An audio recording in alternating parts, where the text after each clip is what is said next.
एक छोटे से शहर में हसन नाम का एक लड़का रहता था। वो हमेशा स्कूल में आखिरी बेंच पर बैठता था। न उसके ज़्यादा दोस्त थे, न ही वो पढ़ाई में बहुत अच्छा था। क्लास के बच्चे अक्सर उसका मजाक उड़ाते और कहते, ये ज़िंदगी में कभी कामयाब नहीं हो सकता।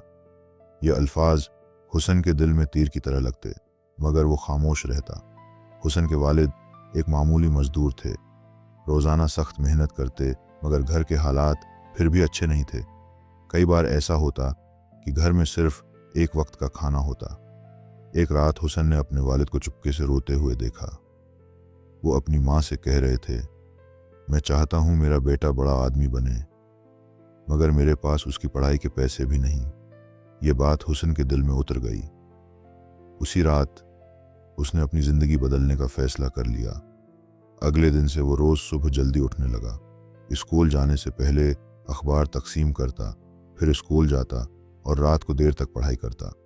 लोग अब भी उस पर हंसते थे, मगर हुसन ने एक बात सीख ली थी, लोगों की बातें तब तक शूर होती हैं जब तक आप कामयाब नहीं हो जाते। वक्त गुजरता गया। जो लड़का कभी आखिरी बेंच पर बैठता था, अब क्लास में सबसे आगे आने लगा। एक दिन स्कूल में एक बड़ा मुकाबला हुआ। पूरे शहर के ज़हीन बच्चे आए। किसी को यकीन नहीं था कि हुसन जीत सकता है, मगर नतीजा आया तो पूरा हाल खामोश हो गया। पहली पोजीशन हुसन की थी। उसके वालिद की आंखों में खुशी के आंसू आ गए। साल गुजरे, वही हुसन बाद में एक कामयाब इंजीनियर बन गया। उसने अपने वालिद के लिए नया घर बनाया और अपने शहर के गरीब बच्चों के लिए एक मुफ्त स्कूल भी खोला।